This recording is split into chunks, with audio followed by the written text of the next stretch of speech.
Okay.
Oh, first take. All right, that was Amazing. the one. First one. First one. That was amazing. Couldn't believe it.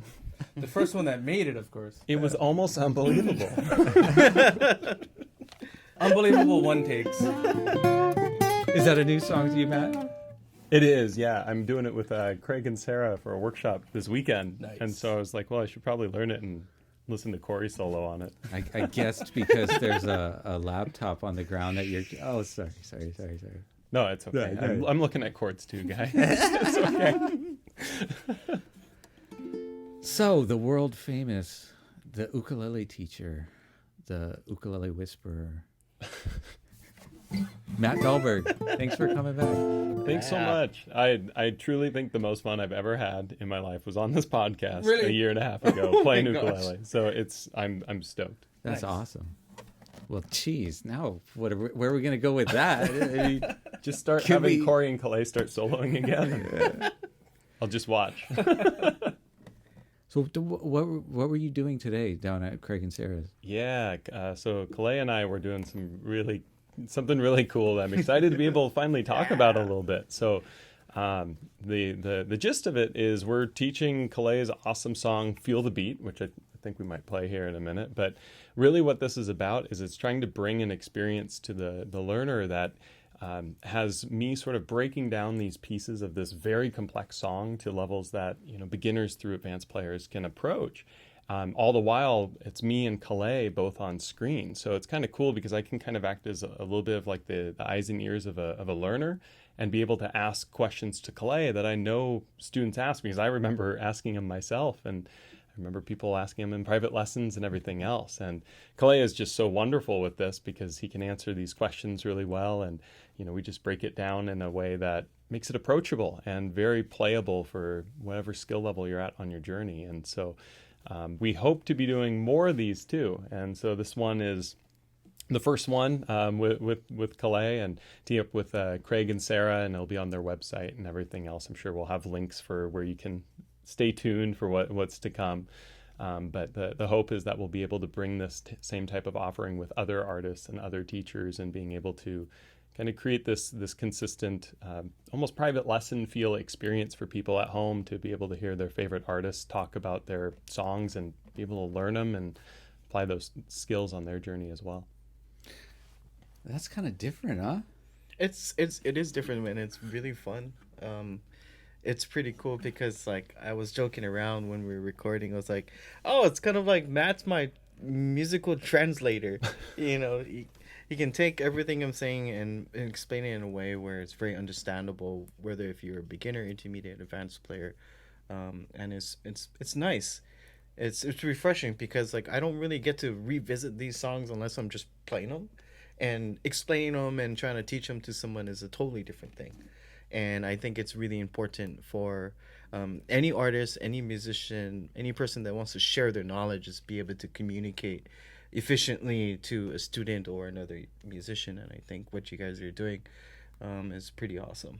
And I'm happy to be part of it. Yeah, this is the first episode here with Kalei could not have gone better, and picking Kalei was the most perfect person for this, which was all Craig's idea when we were brainstorming. And I was elated when I was like, wait, so we can work with Kalei to work out one of his songs? I'm in. I mean, I'm as much of a fanboy as anybody learning this stuff. And so it's pretty cool because, like, palm muting's a technique that I've never been very good at. And it's so critical to this song. So I had to develop the technique for myself, which makes it really great for the learner because, well, I'm the learner too. And so when we're talking about these things, I just had these struggles, and makes it a really cool experience, I think. And then to see you do it and you talking about how you developed it, and it's just a really insightful conversation that I hope for the learner just really helps set them on their journey to be able to play things they didn't think they could, but totally can. Definitely. I like it. That's really cool. I mean, it's a different art, right? Yeah, it's the teaching versus. Mm-hmm. It's skill building like everything else, and different experiences. Like, I can't solo like Corey and Kalei, and that's not me selling myself short.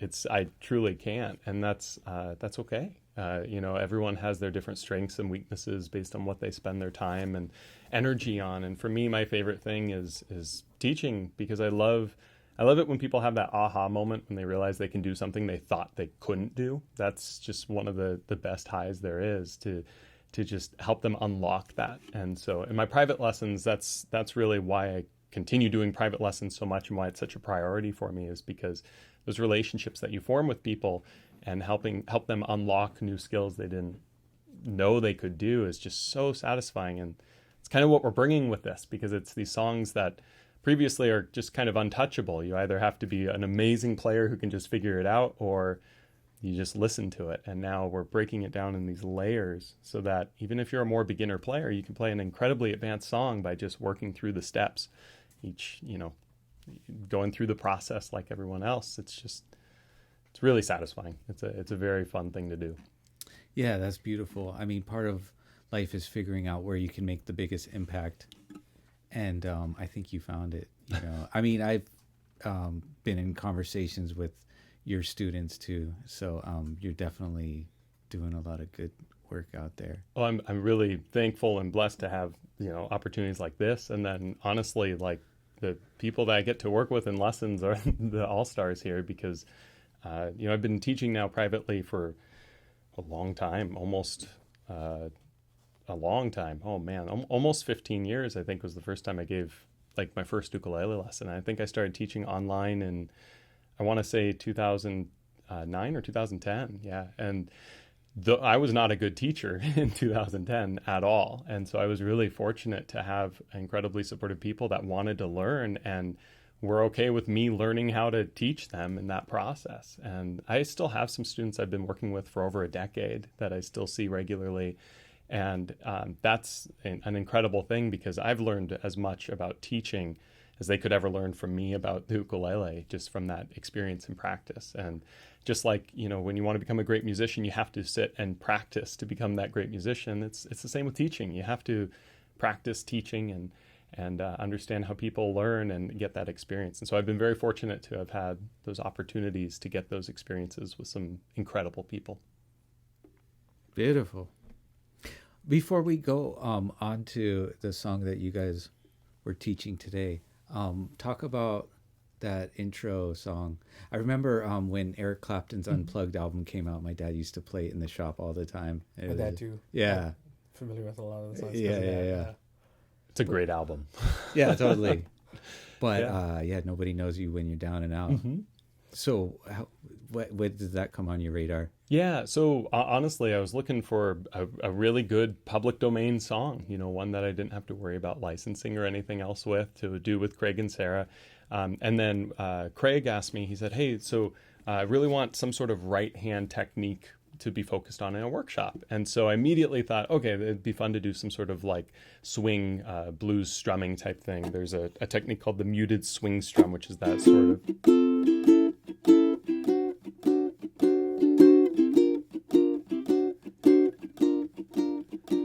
And so I was looking for a song that fit that, and I actually went on ChatGPT and typed in, hey, what are some great, public domain blues songs? And it didn't pop up with anything good. And then I found this later. So AI is not quite there yet. Yeah, good job, ChatGPT. ChatGPT. It was great. Are you using that for other things? No, I was ukulele lesson program. Yeah, right. No, has it gotten there already? I just was looking for songs, trying to find something I hadn't done before. And so as I was just scouring like public domain stuff and old-timey songs, I just was like, oh, I wonder if AI can help me. And it couldn't quite. So wait, help what me. kind of strum is that? I call it a muted swing strum. And so the reason I call it that is, first of all, it's a swing, and the swing feel sounds like this. Some people can just do it. If you're one of those people that can just do it, don't listen to what I'm about to say, because it's going to confuse you. Because really what a swing strum is you're going to do a down motion, and then you're going to pause, and then you're going to come up. And you can actually think of it like a triplet. So you can think of it as this 1, 2, 3, 1, 2, 3, 1, 2, 3, 1, 2, 3. So it's actually 3 different things with 2 strums. And that distance between the 1 and the 3, and the 3 back to the 1, so it creates that feel. And so when I'm doing this, you could count 1, 2, 3, 1, 2, 3, 1, 2, 3, 1, 2, 3 the whole time as you go through. For the muted swing strum, you'll have to check out the workshop to learn all the inner workings. But it's basically just on that imaginary 2, you mute the strings. So you go 1, 2, and then when you come up, you continue muting it. So 1, 2, 3, 1, 2, 3, 1, 2, 3, 1, 2, 3, 1, 2, 3, 1, 2, 3, 1, 2, 3, 1, 2, 3. And you can just do that the whole time, and it sounds great.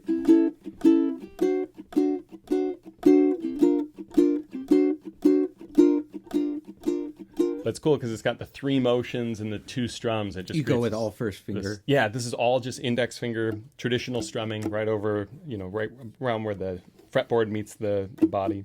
And just as you normally would strum, just having that little pause and then making that motion of muting the strings at the time of the pause. It's super fun. It feels a little bit like doing this when you're first learning it, because it just doesn't intuitively make sense to move this hand and then move this hand and then move this hand and kind of rinse and repeat. But as you get it, it's a really cool sound. A lot of people just do it and they don't realize what they're doing. But the trick is making sure you mute on that imaginary 2. Otherwise, you'll get this sound. You'll hear a lot of beginner players do that, and they're like, why doesn't it sound good? It's because they're not muting until they're coming back up. So they're going 1, 2, 3, 1, 2, 3, 1, 2, 3. It just doesn't sound as good as 1, 2, 3, 1, 2, 3, 1, 2, 3, 1, 2, 3. And with muting, you can take care of most of that by just lifting your fingers. Yeah, there's 2 different methods, sort of. By lifting the fingers if it's a bar, so if I'm playing a complete chord all the way across, like if I'm just playing across the 2nd fret, I can just reduce the pressure and that creates a mute sound. Trick with muting is making sure that you're not taking the finger completely away, because that will obviously make a sound, but also that you're not pushing too hard. You're just very lightly touching the ukulele, and that'll create that muted sound. But all these free fingers, I tend to just plop on. And the reason I do that is because some chords, like if I play an A7 and I raise that finger off, well, I'm only muting one string. So getting into the comfort of these fingers all sort of kicking on whenever they're free creates a consistency, whether you're doing a bar, a single finger, or maybe multiples.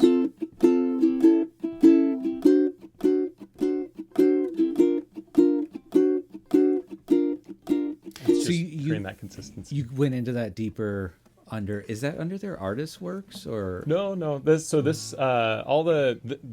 workshop I'm doing with them, they do kind of pop-up live stream workshops. This is on their YouTube channel. Oh, sweet.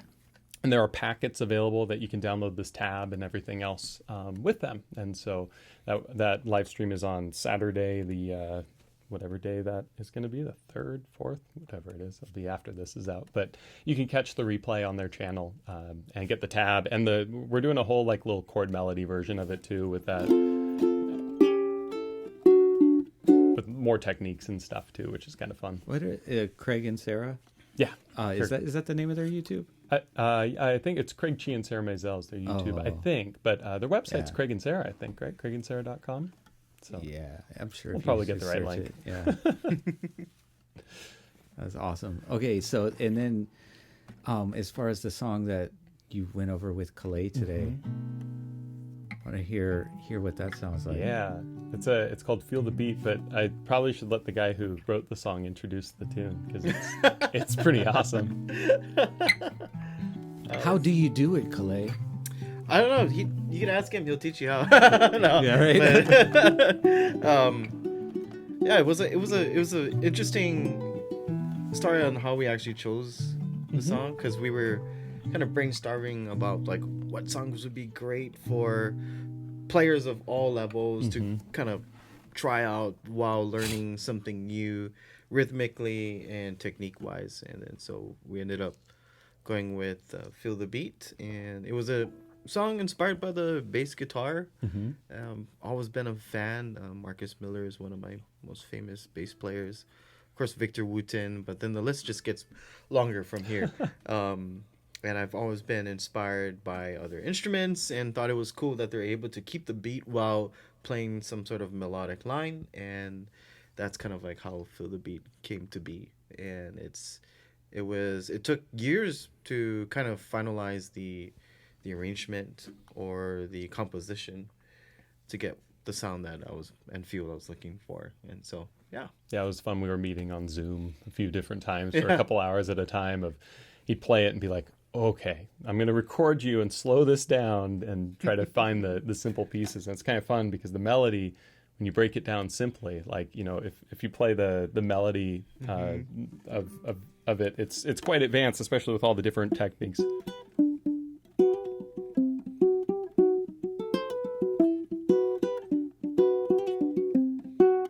Like, it seems unapproachable, but you start to break it down as just that first melody section.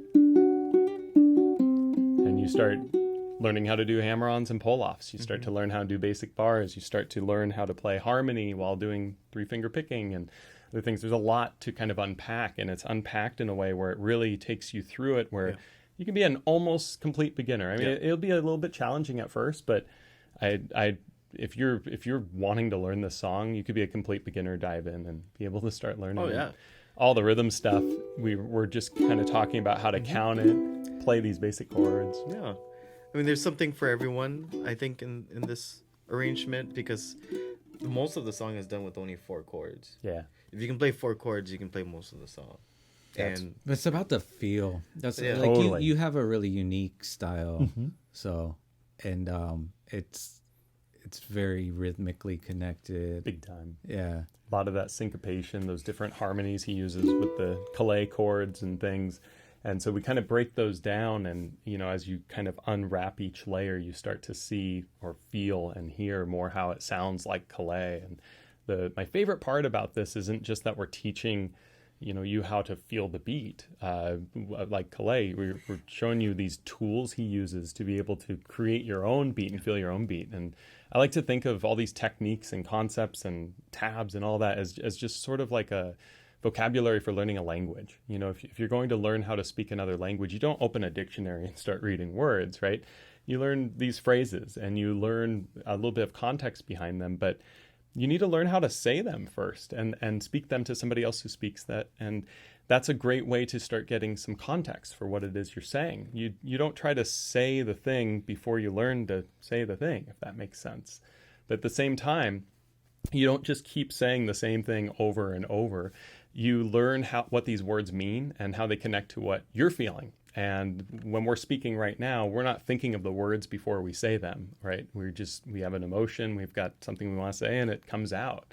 And learning music's very similar to that. You learn all these techniques and you learn these strum patterns or whatever. I know a lot of people don't like patterns, but if you think of strum patterns as just vocabulary lines and then learn what those inner workings can do and create for a feel for you, then you can just unpack them and use them just like you do language. And we don't speak with proper English all the time. I certainly don't. But you know what I'm saying because I'm good enough at speaking it to say it. And that's kind of the hope with this, is that you'll be good enough with all these different techniques that you can feel the beat in your own way and create your own sound in addition to learning how Kalei kind of creates his. Yeah. And then eventually you're not even thinking about it. At all. You're not thinking about it at all. Yeah, you might be starting by thinking about a lot of strumming, but eventually that feel, just like the words, right? We don't think of every word before we say it. Although some people probably should think of what. It's funny how you kind of looked at me when you said that. I'm like, I was. I think you're right about that. Yeah. Some jet fuel. Yep. So Amazing jet fuel. I think we got the format. I think this podcast was sponsored by sponsored by Bespoken. We have a special guest here, Martin, who thank you, Martin. uncracked the code incredible. For making great whiskey. If you guys are whiskey fans, This is technological whiskey. you have to try this brand Bespoke. There's this scientific method of aging the whiskey, and it's kind of amazing. It'll blow your mind. I mean, this isn't aged, but it tastes like it's like 20 years aged.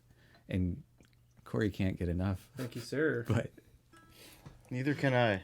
it's super tasty. So delicious. It's like some of the most delicious whiskey ever. Yeah.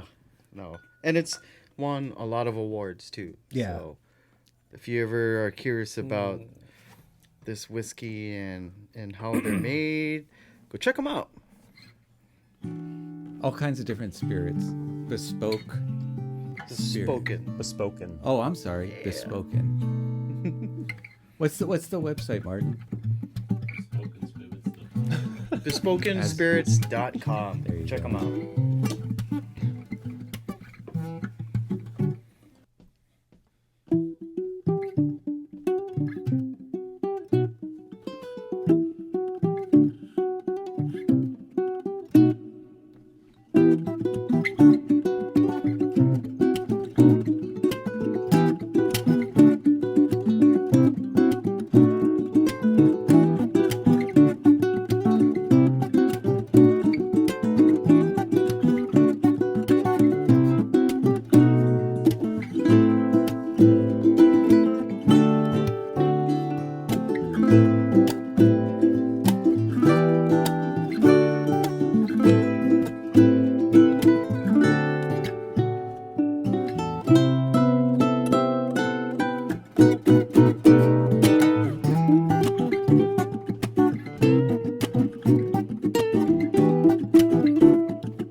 Sick.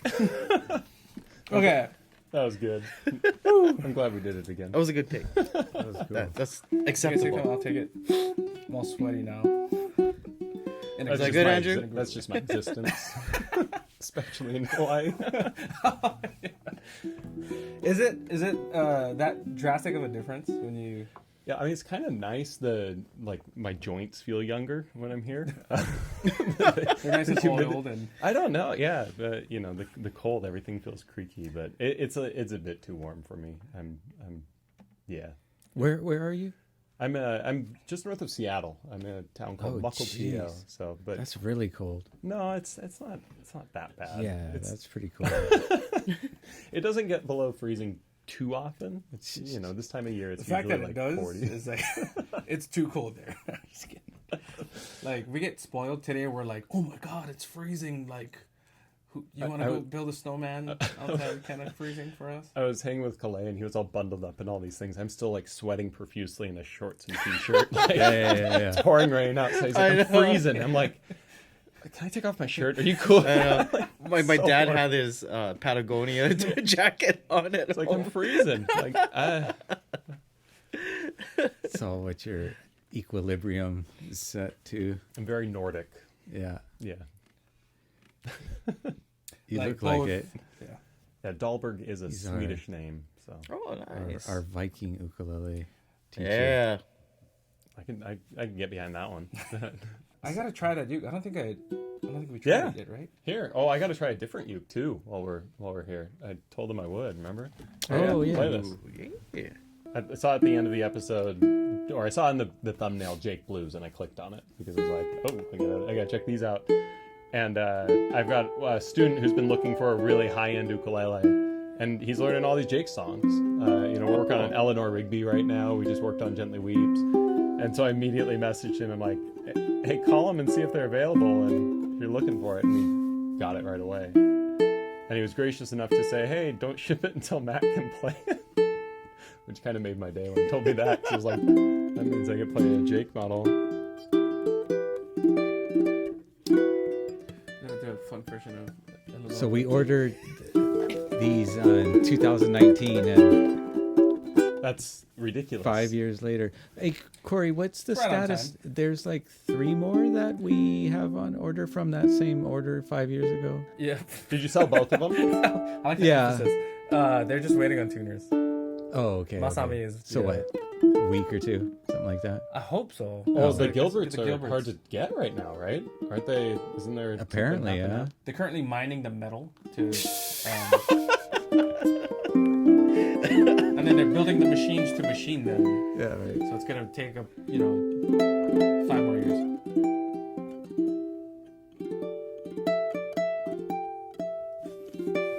I really love the tone that you get, Matt. I think a lot of that has to do with your thumb action. It's very Yeah. Smooth and fat. refined, Well, I basically nice body, but try to still sound like clear. Kalei and Jake, and that's It's not a bad way to go. I mean, you're basically trying to sound like Jake because I try to sound like him too. yeah. I mean, the reason why I wanted to play this uke so bad is because that's absolutely what I to me that's the tone I strive to get close to is that he's got a way of articulating notes while still being really warm. And There I is just something love very that. much like his, like you. I thought these ones that we got sounded like what I heard when I played Jake's uke. yeah. There's a certain quality to them.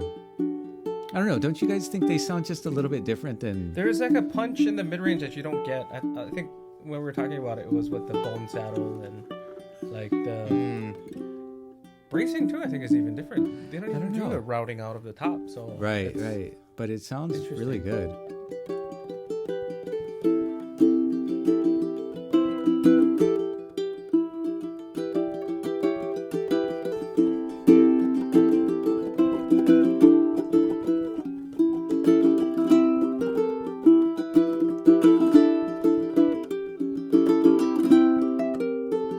The nut width is 1 3/8. Yeah. It's throwing me off compared used to to the that 1 1 and a point. half, Yeah, yeah. it's amazing what an eighth of an inch can do to everything.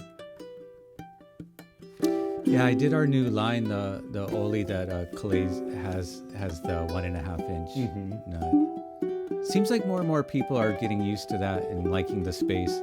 Yeah, it took me a while to get used to it. Some people are, not like they just used to the 1 3/8 or that's more comfortable for them. I think it's one of those things, you get used to it, you play. Well, you have big hands too. I do have very big hands, but my fingers are also they're pretty skinny. I got this is the best natural talent I have with all this is my super skinny long fingers, which make all those like pianoforte stretches and things so much fun to do. But yeah, I'd really Nice. I can get that 3 to 13. I can't quite get the whole bar. I'm working on it. If I use the thumb, then it's like game over, right? It was like, no way I can. But, yeah. Got a whole fretboard. So I gotta use my thumb if I'm gonna do that. yeah, 3 to 13. It's such a pretty chord too. This is a E17. It's just an E flat. E flat with the top over here. And 19. So it's cool. This is beautiful though.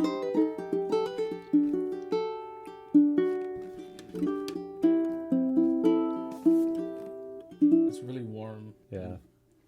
There's like a chonkiness, I'm gonna say, in the like the lower mid even. It sounds like it's gonna open up a ton too. Sometimes you play a uke and you can tell it's new, but not in a bad way, and more of a I want to hear what this sounds like 5 years from now. That's really what I'm getting from this. I mean, if you buy this uke and practice for like 30,000 hours or something, you might be close to sounding like Jake. It's funny with students. Sometimes I'll say, hey, do you want to work on this Jake song or something? They're like, oh, I could never do that. I could never sound like Jake. And it's like, yeah, me neither. But that doesn't mean it's not fun to try, and it's super fun to do. And yeah, everyone's got their own unique tone for sure. And then there's also Jake, who's just dials it to 11 with a lot of this, but it's pretty. David actually told me I should take it home. I don't know if you That wasn't in the notes. if you saw that, but I'm supposed to take it with me. Oh. And if he messages you, he's just kidding. Yeah, right. Well, he's asking for the uke, Change your number. It's beautiful.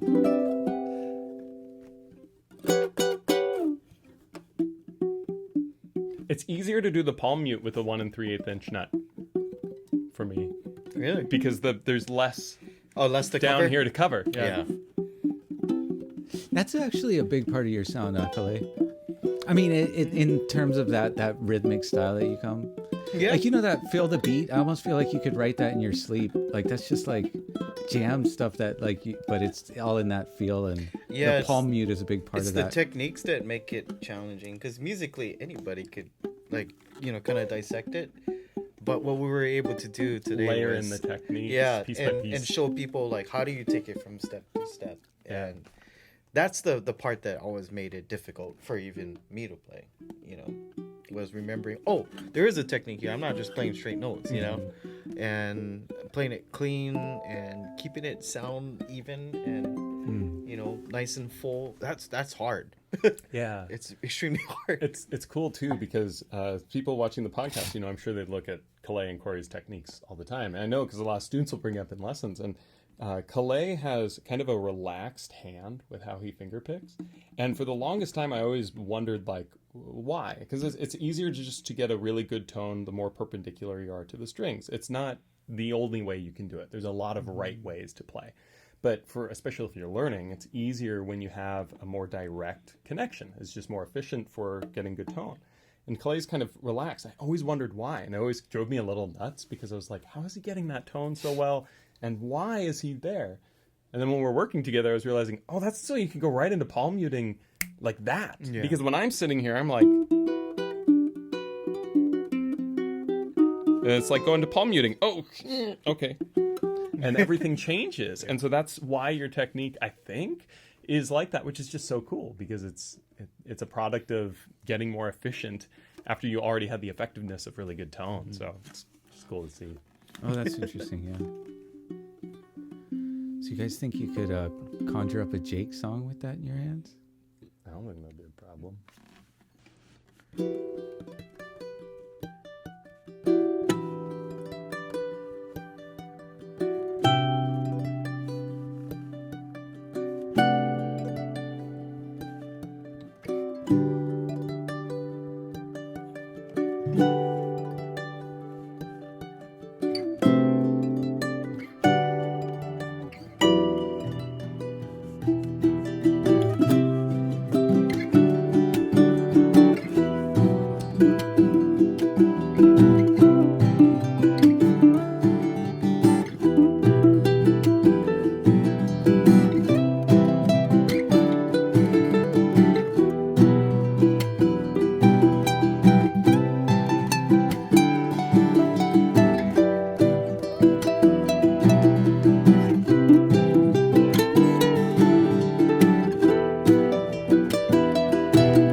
My hand was cramping so bad at the end of that. How does Jake do that for 3 hours at a time? I don't know. My God. This is an awesome ukulele.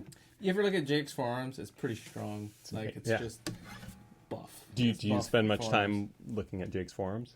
Since I was a kid. Dude. Nah, I've always thought about it. It's Yeah, like, man, he is pretty it's toned true. in He's there. like, It's it's like, jacked. man, Yeah. Jake has some He's like Bruce buff Lee under that forearms, shirt. Yeah. He is literally the Bruce Lee of ukulele. Which is fitting with the song, right? Isn't that what it was? Dragon, yeah. written as? Yeah. That's what it was inspired from. So, very cool. Be like water. Well, isn't 2024 the year of the dragon? It is. Ooh, Yeah. there we go. We're next level with that. Setting the theme. I like it. I like it a lot. He puts delay on that song, huh? Yeah. Yeah. Uses all sorts of effects. It's pretty cool. And he'll loop himself playing that part that we were soloing over. And then, yeah. It's fun.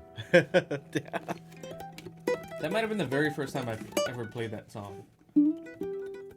For the record. Really? Yeah. I cannot say the same. I love that song. It's the first time I played it in a long time, though. It was actually, that was the first Jake song I learned. And I learned that one. Jesus. So it like removed all the expectations, right? So I found a tab. I found a few of his tabs online. And I kind of got to pick which one to start learning with. And so I picked Dragon because it was like, well, I won't be able to do that. So I'll pick that one first. And then when I fail, it's expected. And I fell in love with it and just became obsessed with trying to get that tapping and everything.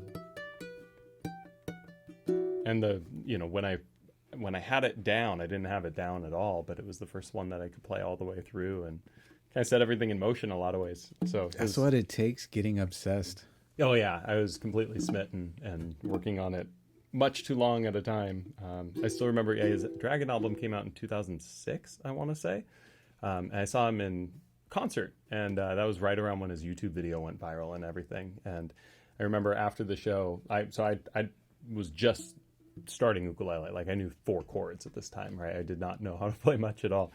I had an iPod video. And I had downloaded his Gently Weeps video on it. And so after the show, I was like, oh, look at this. And he was like, whoa, my video's on an iPod. And that dates it a little bit, I think, by just saying that. But yeah, that album I listened to over and over and over. And it's a very interesting album for sure with all the backing tracks and stuff. Yeah. It's amazing how much sound can come out of an ukulele, especially when it's high G. Oh, yeah. Yeah, but Just saying. Big stage too, though. When you did a strum, I was like, yeah. wow. So are you one of those like anti-low G kind of fellas? No, I have a low G. I teach low G somewhat regularly. I do have a tendency to convert my low G students into high G players. How do you do that? By just showing them what you can do on high G and just give me an example. Yeah, I think I'm a little out of tune, but you know, the two things that I use most as the example. One is, you know, when you're doing the sort of campanella style, so being able to play a melody line over multiple strings. If you take something like, I'm disrupting that melody note each time to play it on the A string. And if I'm playing on a low G, there's no real good way of doing that outside of how I just played it. But if I'm playing on a high G, I can play that melody somewhere else. And that allows me to get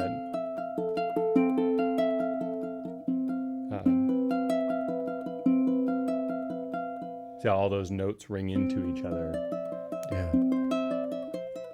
And that allows you for more when you're finger picking. Like for the Feel the Beat, for instance, there's a part that goes, and when you do that with the high G, you get this really fast, cool sound, and you just can't do that with a low G in the same way. And so that's one side of it, the campanella, and then the other, which is honestly the more important one to me, is I call it ghost note strumming. It's just the thumb striking the G string, and that's it. But when you do that and you layer it in with strums in different ways, you can create some really, really big sounds. And I find that this technique is sort of the secret sauce for how you can do like While My Guitar Gently Weeps strum that Jake does, for instance. The difference between getting this to go with like a... So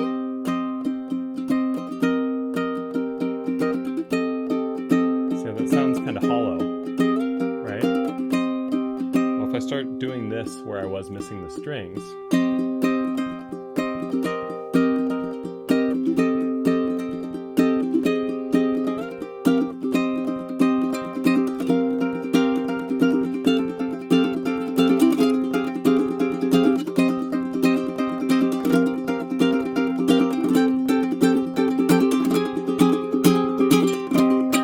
creates that really rich, huge sound. It's just this. It's this between things at really high speeds. Ghost note, yeah. Yeah, exactly. Going. If I do that same pattern without the ghost note,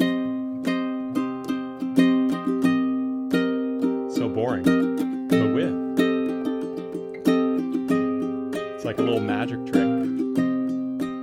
So actually, I have a whole strumming course I did in conjunction with Ukulele Underground a long time ago, and there's a whole module on it called Ghost Note Strumming, and it's literally just this technique, teaching all sorts of patterns to create that sound that's so signature to high G. It breaks it down with all sorts of patterns, and so that vocabulary building I was talking about earlier, it teaches a lot of strum patterns that you can then unpack and make your own and create that sound. But whenever someone hands me a low G, I feel crippled because I can't do that technique. So if we're just sitting here jamming on something, I'm using that so much. Your thumb just brushes it. It just brushes that string. So your first finger is doing the rhythm, but then your thumb just catches that G string. It's just depth created by not being nothing. As funny as that you're sounds. covering a lot of elements of like funky stuff, and that's what the advantage of high G is over low G is. Yeah. You can do a lot of funk. Yeah, but I think it's a little better. You can actually do funk in a different way with low G because you can add in the bass line note, kind of deal. To speak to the weakness of high G, you're crippling your range limitation. But honestly, you're playing an ukulele, so you're already crippling your range limitation. So you might as well go all the way. But yeah, I enjoy playing low G. It makes me think differently, and truthfully, I think of them as two different instruments when I'm playing them. Like my brain works a different way, and that's not to say low G is worse. It's a very different mindset. I feel like all of them would be crippled next to a piano then if you're going to go like that. It's like when you're talking about range. Yeah, it's like just... exactly. But a piano can't do right, this. Right, yeah. exactly. And that's kind of why the high G is so appealing to me, is because the high G facilitates things that no other instrument I know of can do that the ukulele can. Right, a high G ukulele has techniques unique to it that no other instrument I've ever seen use. In the chord voicings, with all the notes close to each other in the same octave, it creates very distinct nice, sound, dense. When you said like tones, like this, like you can't do it on a piano, I had this very crazy scenario in my head where piano player's like, I can totally do it. Lifts up the cover of the piano, starts strumming the strings. That's awesome. And he's like, yeah, I can totally do it. I would love to see that. That'd be really cool. Yeah, every instrument has its strength, and I think high G sometimes gets a bad rap because people think, well, if you just strum a high G and then you strum a low G, the low G objectively sounds richer, just strum, right? And a lot of people, when they go buy an ukulele, they strum and then they strum. It's like, oh, I like that, sounds richer. And I get that. It makes a lot of sense. That's because a lot of what you have to do with the high G is learn that technique. But there's so many cool things that you can do with the high G that you just can't do with, again, any other instrument. Closest thing is banjo, but I don't have a problem with... But who wants to listen to banjo? I was supposed to say, I don't have a problem with low G ukulele, but banjo, on the other hand, no, I'm kidding. Hey, I'll listen to Bela Fleck all day. Oh, yeah. Oh, it's yes. good stuff. But you heard his 12 Days of Christmas and 12 different keys and time signatures? No. That just sounds crazy. It's bad. Sounds like 12 days of ridiculousness. He's awesome.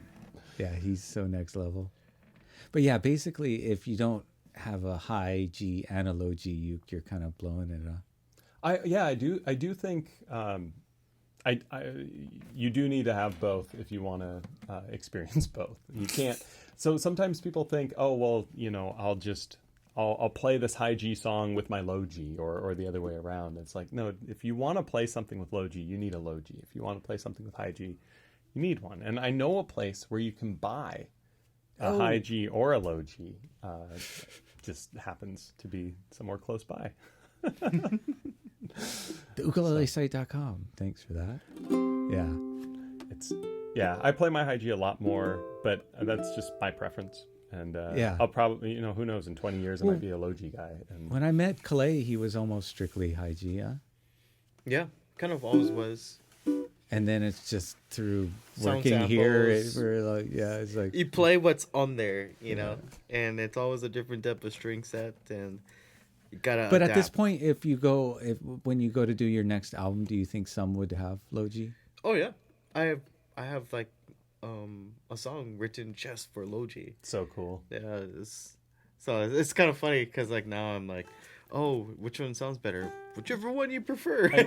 Well, and he somehow attacks the low G like he's playing high G still. He can layer with how he plays it so that bass string isn't booming. And it's really a treat to listen to Kalei play low G. So I want to hear this. Both of them have their own new album. techniques. Yeah. Like people talk about the low G being too drony, but a lot of that can be controlled with how Yeah. you. Yeah, it's all technique. It'd be very drony if you gave me a low G and asked me to play everything we've played tonight. It would sound terrible because that'd be booming. But when this is booming within here, it doesn't matter because it's. I mean, you in the would middle of the adjust mix. to it. Oh, absolutely. Right, I would have yeah. played differently. I just mean the techniques I used Yeah. wouldn't have worked at all, which is kind of why I think of them as different instruments.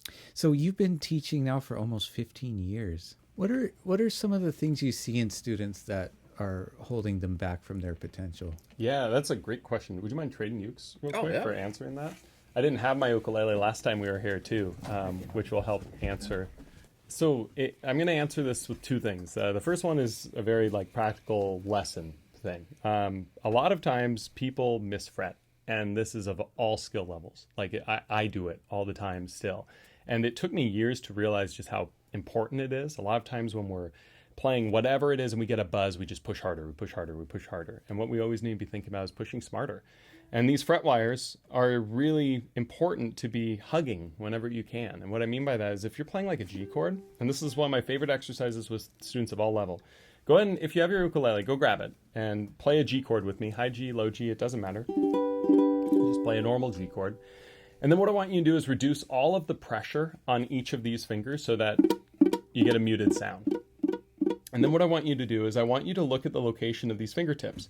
Is your finger back here? If so, I want you to move it up right next to this fret wire. Get it as close to it as you can without going over so that you're, again, hugging that wire. And what I want you to do is with just that first finger, that index finger, I want you to gradually increase the pressure on it while playing the string until you get a good tone.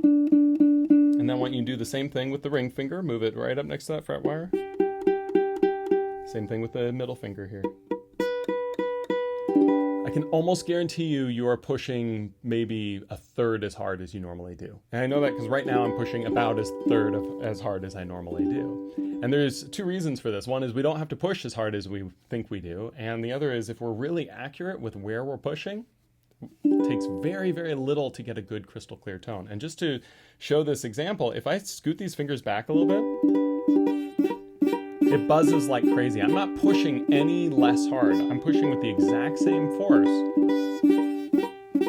But you can see that it buzzes everywhere. Now I could push harder to try to get that sound, but that's not the right way to do it. And so most people are pushing too hard, and that makes their playing too inefficient, and it makes it really hard to learn things and learn how to play things quickly. So regardless of your skill level, try that. I still do it and blow myself away where it's like, oh man, I've been teaching this for how long and I still am pushing too hard. But it's really quite cool to see. The other thing I want to talk about that I think is holding people back is kind of external expectations. When people pick up the ukulele, sometimes they base their journey on what they think someone else thinks their journey should look like. And what I mean by that is they think they should be learning how to play this thing or that thing. They see something on Instagram and think, oh, that's the thing I'm supposed to do.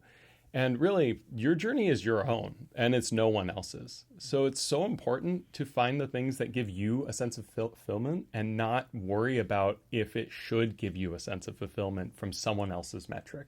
It's totally fine to spend your time doing things that maybe someone else would think of as, I don't know, not as worthwhile, but that it doesn't matter what other people think. It just matters how you feel and what you're doing on your journey. So with students, I oftentimes get them starting with lessons and they're saying like, oh, I don't have a good enough foundation. I can't do this all really well. And I want to do this. And sometimes they just want to become well-rounded players and that's actually their goal. But more often than not, they feel like they should be doing certain things, that they should be able to do this thing because they saw it on Instagram or some teacher told them that they need to do it online or whatever it is.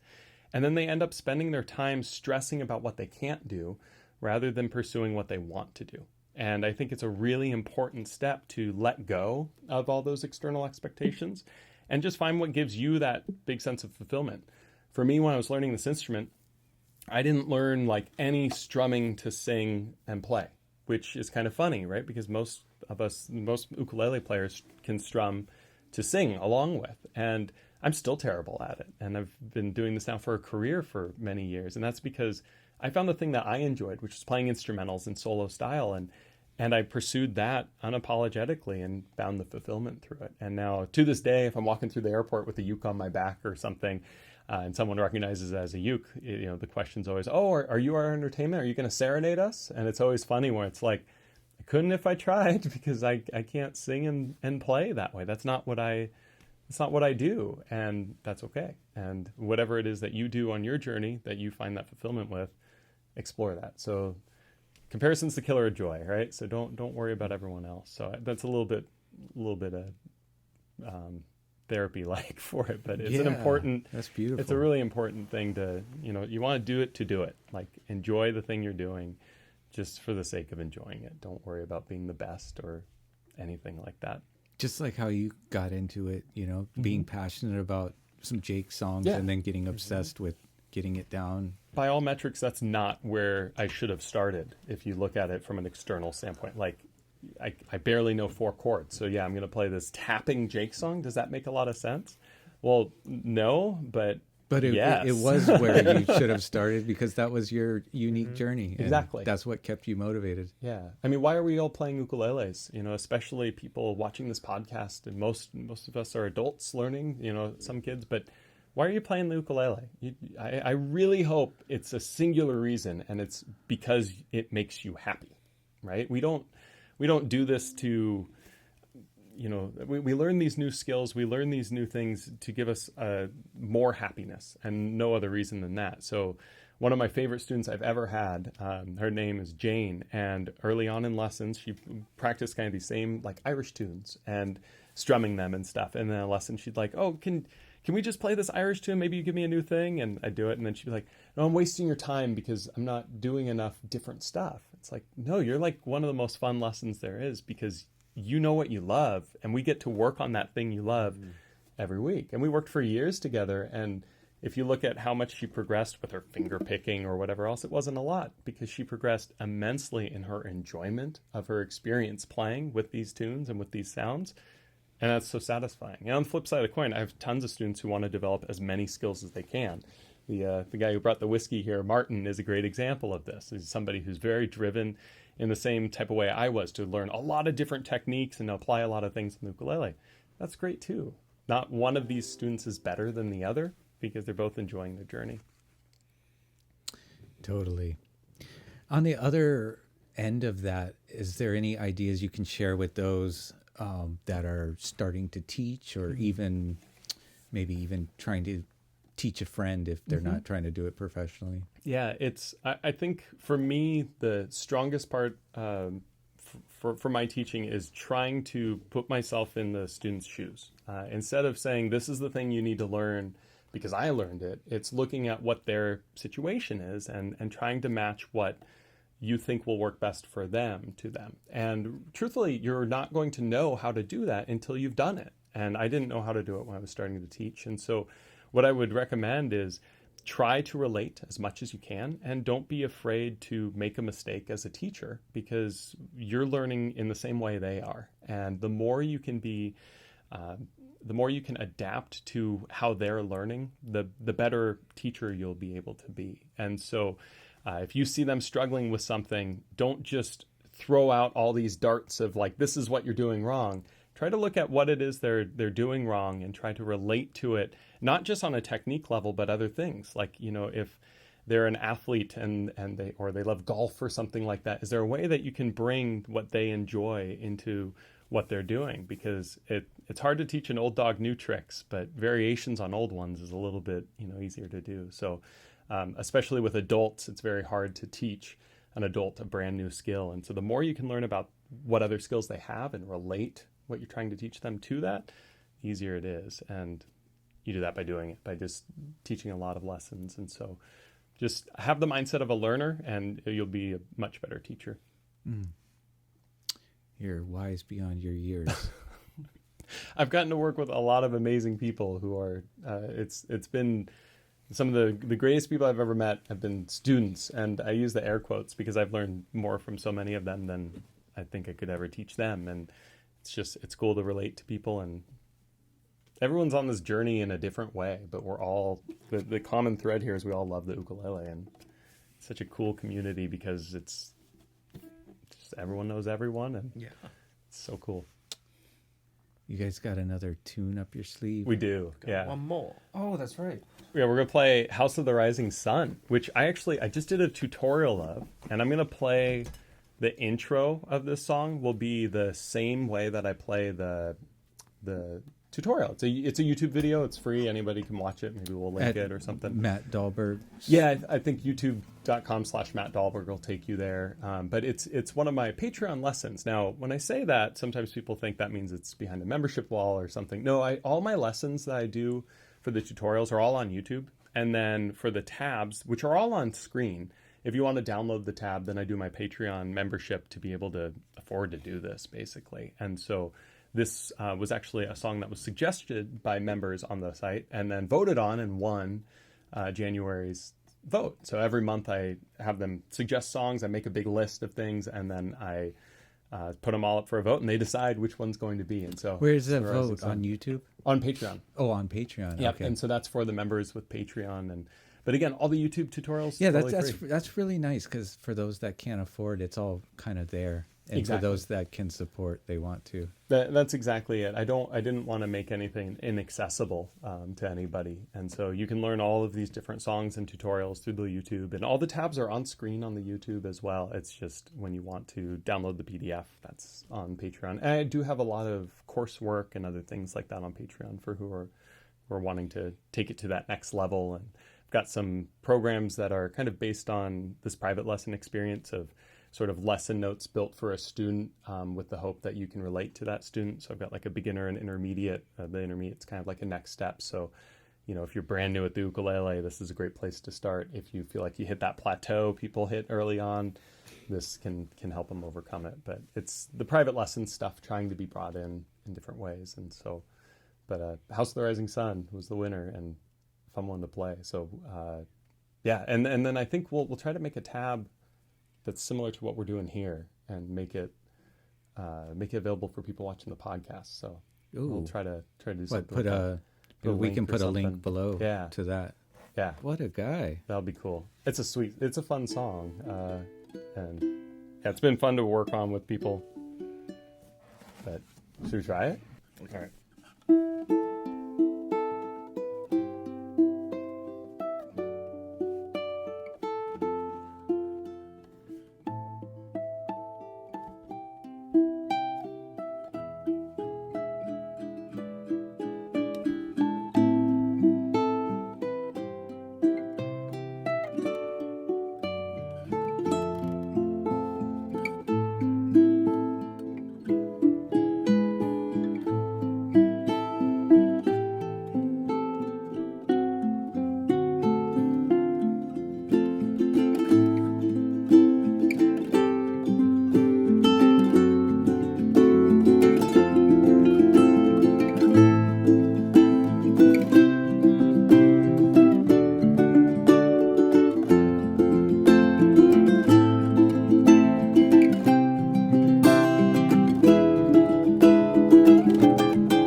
I was so distracted trying not to sneeze the whole I time. saw that.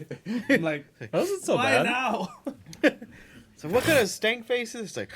Yeah, Corey's going like this after that. I kept seeing him look over to the other side. I was trying not to. Like, That was almost like a Jake House of the Rising Sun. I know. Most